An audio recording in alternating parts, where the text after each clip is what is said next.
Cek, cek, cek. Oke, dengar ya? Oke. Dari sisi database itu sendiri juga mempunyai keterkaitan dengan berbagai macam aspek dalam kehidupan kita sehari-hari, apalagi di dunia bisnis, seperti di dunia perbankan, reservasi, kayak hotel gitu ya, kemudian perpustakaan, supermarket, dan sebagainya. Itu banyak di dalamnya pasti menggunakan yang namanya sistem basis data. Nah, kemudian ini sebagai contoh bahwa di dalam dunia antrian saja, itu kalau berbicara konvensional, awalnya kan kira-kira seperti ini ya, numpuk, tidak beraturan, gitu, berdasarkan antrian. Dan itu bisa saja terjadi hal-hal yang tidak fair atau tidak adil gitu ya. Itu berdasarkan konvensional. Nah, contoh yang tadi gambar tersebut, sebagaimana aplikasi database yang tradisional, ini di mana hampir semua informasi yang disimpan dan juga diakses ini berupa data teks maupun numerik. Nah, ini juga ada contoh dalam bentuk rak gitu ya, atau lemari dalam bentuk beberapa buku dan sebagainya. Nah, itu juga kemudian ada seperti halnya nota dan sebagainya gitu. Nah, ini sebagai pengertiannya basis data itu, kalau dalam istilah basis data, apa ya istilahnya ya, filosofi aja ya. Lemari arsip itu sebagai filosofi dari istilah basis data. Kemudian dari tempat penyimpanannya. Nah, itu seperti buku, telepon, lemari, kartu katalog, dan sebagainya. Nah, kalau istilah dari basis data itu sendiri, basis itu seperti markas atau gudang atau tempat bersarang dari beberapa data, ya, atau tempat berkumpul wadah lah istilahnya. Nah, kemudian dari data dan juga ini kaitannya dengan apa namanya, beberapa istilah, banyak buku-buku tentang basis data mendefinisikan tentang data itu sendiri. Teman-teman di semester 1, di semester 1 itu ya, sudah juga harusnya membahas tentang apa sih data. Nah, di sini ada beberapa hal. Definisi dari salah satu buku merupakan sesuatu yang menyangkut tentang barang, tentang kejadian, aktivitas, dan juga transaksi yang ini telah tercatat. Kemudian dilakukan proses pengklasifikasiannya dan juga bisa dapat disimpan, namun ini belum memiliki makna. Jadi masih data mentah kita simpan. Nah, sebagai contoh, manusia itu bisa dalam peranan seorang dosen, mahasiswa, pelanggan, dan lain sebagainya. Teman-teman pun dalam kehidupan sehari-hari punya banyak peran. Hari ini berperan sebagai mahasiswa, gitu kan? Kemudian kalau sedang di rumah, bisa juga berperan sebagai anak terhadap orang tua. Berperan juga sebagai kakak dari adik-adik. Begitu sebaliknya, berperan sebagai adik dari kakak yang teman-teman miliki. Kemudian dengan tetangga, ya sebagai tetangga, teman, dan sebagainya. Nah, peranan itulah yang dinamakan sebagai bentuk makna dari si manusia itu sendiri. Nah, kemudian tentu dalam bentuk barang pun, seperti buku, meja, peristiwa, itu berupa barang, konsep, dan sebagainya. Yang ini direkam secara baik ya, dalam bentuk angka, huruf, teks, atau gambar, atau bentuk suara. Itulah data yang sesungguhnya. Nah, kemudian informasi itu merupakan data yang telah dikelola dalam bentuk tertentu untuk memberikan sebuah makna atau arti bagi penerima. Teman-teman membutuhkan informasi gitu ya, umpama kan. Nah, informasi yang teman-teman dapatkan itu sesuai dengan yang diinginkannya. Nah, disitulah informasi yang sesuai dengan diberikan kepada kita berdasarkan makna atau arti bagi kita sebagai penerima. Nah, kemudian basis data itu sendiri, definisi dari beberapa referensi buku, merupakan sekumpulan data yang saling berelasi. Itu yang sederhananya. Itu ada juga yang mendefinisikan bahwa basis data itu merupakan kelompok data atau arsip yang saling berhubungan, yang diorganisasi sedemikian rupa sehingga kelak nanti bisa dapat kita manfaatkan kembali dengan cepat dan tepat. Tentunya itu definisi yang lebih kompleks ya. Ada juga yang mendefinisikan bahwa basis data itu kumpulan data yang saling berhubungan, yang tentu ini bisa dapat kita simpan secara bersama tanpa adanya pengulangan. Istilah dalam basis data adalah redundansi data. Nah, itu definisi yang paling mendasar. Nah, ini sebagai contoh. Ada berupa orang yang peranannya menjadi mahasiswa. Apa sih kira-kira yang dibutuhkan dari mahasiswa? Dan nomor NIM istilahnya ya, NRP ya. Kemudian nama, alamat, fakultas, mata kuliah. Nah, itu merupakan runtutan data yang bisa membedakan antara mahasiswa yang satu dengan yang lainnya. Nah, itu ada beberapa yang kayak gitu tuh namanya adalah atribut dari entitas mahasiswa. Nah, tentu dari kumpulan file, kumpulan tabel, atau arsip, ini yang saling berhubungan, yang tentu disimpan dalam media penyimpanan elektronik. Nah, ini juga tidak semua dalam bentuk penyimpanan data ini secara elektronis. Dapat juga disebut sebagai sistem basis data. Itu yang diutamakannya adalah dari sisi pengaturan, kemudian dari sisi pemilahan atau pengelompokan, kemudian juga pengorganisasian data yang tentu akan kita simpan sesuai dengan fungsi dan jenisnya. Nah, kemudian ini seperti halnya contoh lemari arsip, ada beberapa banyak file-file dokumen gitu ya. Kemudian yang di sana isinya tentang pegawai, tentang produksi, tentang pembelian, tentang penjualan dan sebagainya. Nah, kita konversikan dalam bentuk database, disimpan dalam hard disk istilahnya gitu, atau storage device, apapun itu storage device namanya, baik hard disk, flash disk, micro SD dan sebagainya. Nah, itu berupa database file yang isinya adalah dalamnya terdapat beberapa file tentang pegawai, produksi, pembelian, penjualan dan sebagainya. Nah, tentu operasi yang mendasar di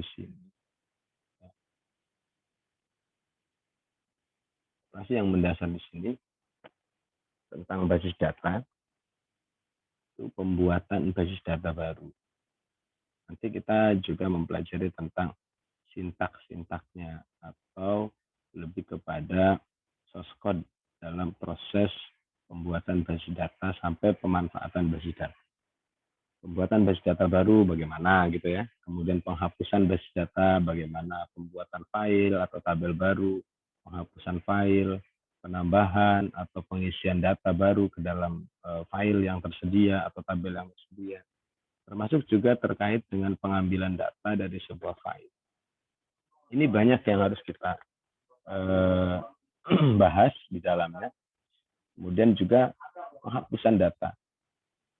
Nah, nanti dari sini kita flashback terlebih dahulu ya. tentang basis data.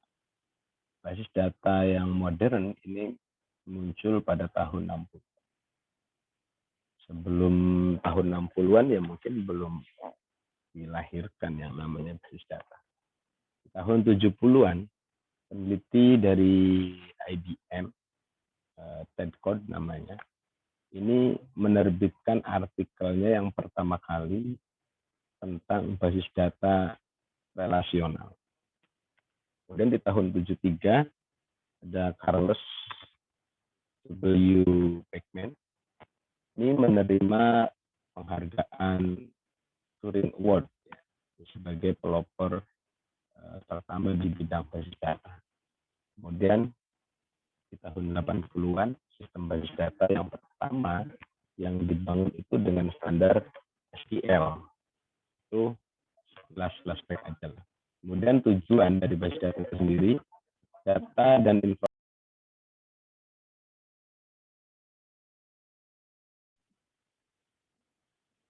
Halo, masih mendengar suara teman-teman? Masih, Pak. Masih ya. Oke, saya lanjutkan ya. Nah, kemudian dari kecepatan dalam pengambilan data ini yang dijadikan tujuan. Dengan basis data, kita bisa mengambil data itu bisa lebih cepat. Efisiensi dari sisi ruangan penyimpanan jelas dari sisi space-nya. Dengan basis data kita tidak perlu yang namanya lemari banyak, arsip-arsip dalam bentuk file HUD gitu. Apalagi sekarang lagi musim banjiran ya. Itu kalau dalam bentuk konvensional bisa saja kita akan kehilangan data-data yang penting. Tapi dengan basis data yang kita simpan dalam bentuk cloud, dalam bentuk hosting atau dalam bentuk server terpisah, artinya kita bisa mengakses data itu di mana saja. Kemudian dari sisi keakuratan juga pasti. Ini tentu pembentukan kode dan juga relasi antar data tentu berdasarkan aturan atau batasan, constraint dari tipe data ini. Kemudian domain data, keunikan data. Tentu untuk menekankan ketidakakuratan saat kita proses entry atau penyimpanan data. Manipulasi lah ya istilahnya. Nah, dari sisi availability juga, dari ketersediaan di sini tentu jelas bahwa pemeliharaan data yang sifatnya pasif dari database aktif. Gitu ya. Kemudian dari sisi kelengkapan, completeness, kemudian jadi kompleksnya data tentu menyebabkan perubahan dari struktur data. Dari sisi secure-nya, keamanan, pasti ini akan memberikan keamanan atas hak akses data. Kemudian dari sisi shareability, kebersamaan dari pemakaian. Ini dengan basis data kita bisa melakukan proses multi-user. Tergantung kita menentukan hak aksesnya ke siapa saja. Nah, kemudian dari sisi penggunaan database, ada aktor on the scene, ini ya, aktor on the scene, ini lebih cenderung tentu menggunakan atau adanya keterkaitan penggunaan database. Itu terdiri dari ada database administrator, ada database designer, ada end user-nya. Dari sistem analis dan application programmer, di sini pembuatan software engineer. Jadi ada penggunaan database berdasarkan hak akses yang sudah ditentukan dari sistem analis atau programmer application yang membuatkan softwarenya untuk front end istilahnya. Nah, kemudian ada database administrator di sini. Orang yang memiliki tanggung jawab secara penuh tentu dalam memanage database. Termasuk juga di dalamnya pengaturan hak akses, koordinasi, dan juga monitoring dan kebutuhan hardware software. Tentu tugasnya seorang database administrator ini dalam pekerjaannya biasanya dibantu oleh staf admin. Database designer, nah ini bertanggung jawab dalam identifikasi data yang tersimpan dalam database. Menentukan struktur datanya seperti apa gitu ya, yang tentu yang tepat untuk disimpan dalam database. Lalu perlu adanya koordinasi akan kebutuhan dari user database. Ini yang mapping ya, mapping datanya. Kemudian end user.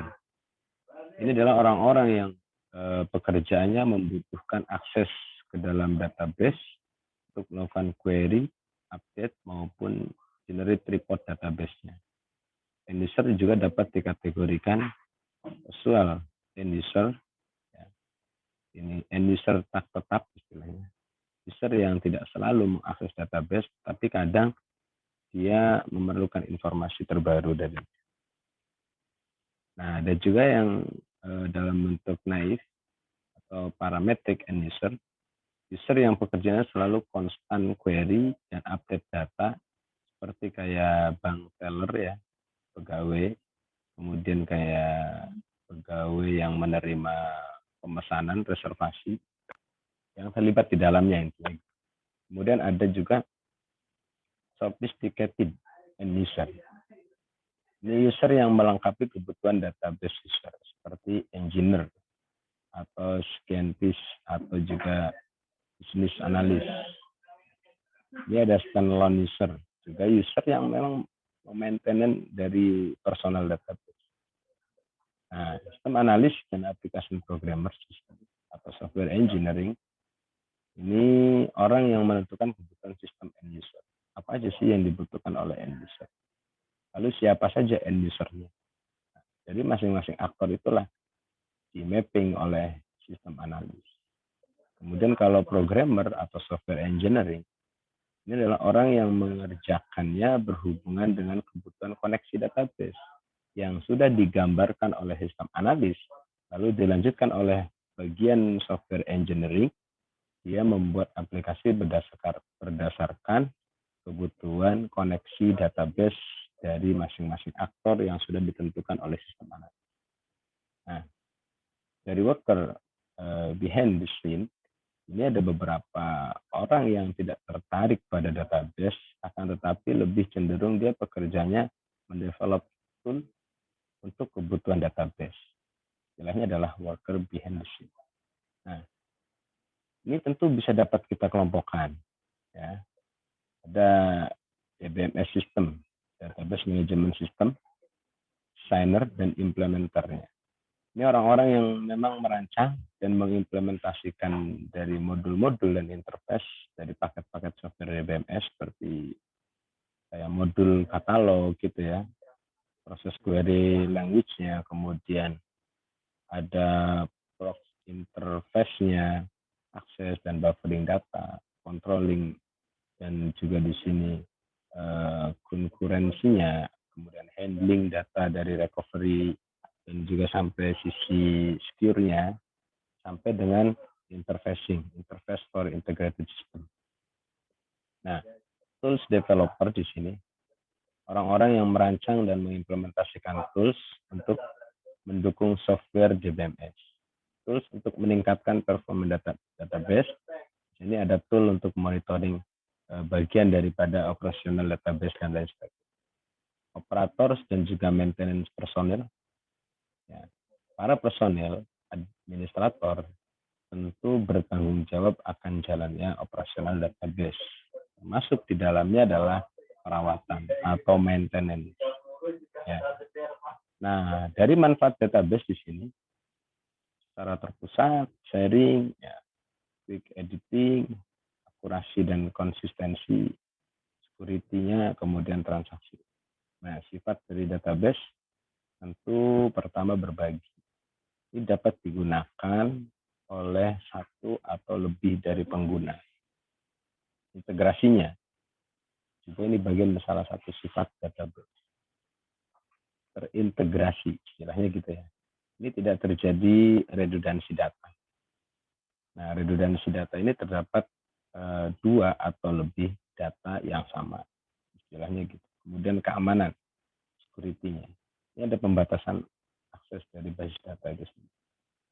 Kemudian ada abstraksinya, basis data ini dipandang sebagai model yang paling nyata, tentu juga informasi yang disimpan dalam basis data ini merupakan sebuah usaha ya untuk menyajikan sifat dari beberapa objek yang sesungguhnya.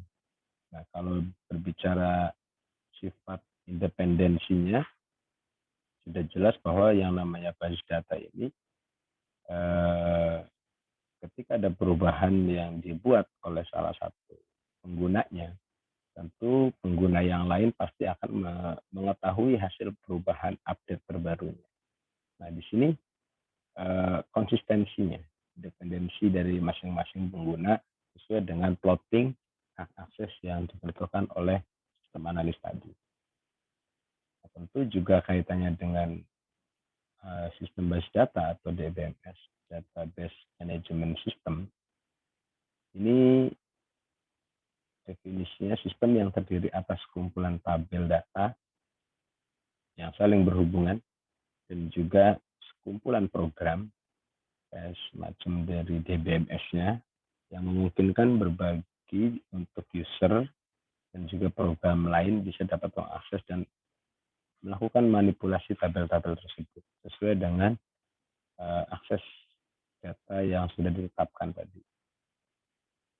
Kemudian, nah ini nanti kita ada sedikit kuis ya teman-teman ya, untuk awalan lah ya. Kuis ini teman-teman silahkan cari jawabannya. Nanti saya buatkan attachment filenya di e-learning. Jadi teman-teman upload hasil dari kuis ini. Yang pertama adalah apa yang disebut dengan basis data. Silahkan teman-teman cari jawabannya masing-masing berdasarkan pemahaman teman-teman. Ya, usahakan ada sedikit nalar sendiri ya. Jangan terlalu textbook banget gitu ya jawabannya. Nanti hasil kuis ini akan dilihat dari seberapa seberapa besar teman-teman melakukan proses nalar dari yang teman-teman baca, dari pemahaman dari buku-buku yang teman-teman baca itu tadi. Kemudian apa bedanya basis data dan DBMS? Ini kemudian teman-teman buatkan contoh realnya, kira-kira apa perbedaannya. Kemudian sebutkan aplikasi-aplikasi basis data yang diketahui saat ini ya. Kalau nggak tahu nggak apa-apa, jangan dipaksakan. Yang tahu aja saat ini. Kemudian apakah semua penyimpanan data secara elektronis itu bisa disebut sebagai basis data? Gitu kan. Kalau iya, jelaskan. Kalau tidak, apa alasannya? Kemudian yang kelima adalah sebutkan operasi dasar basis data. Oke, itulah untuk kuis awalan sedikit mereview saja sebenarnya.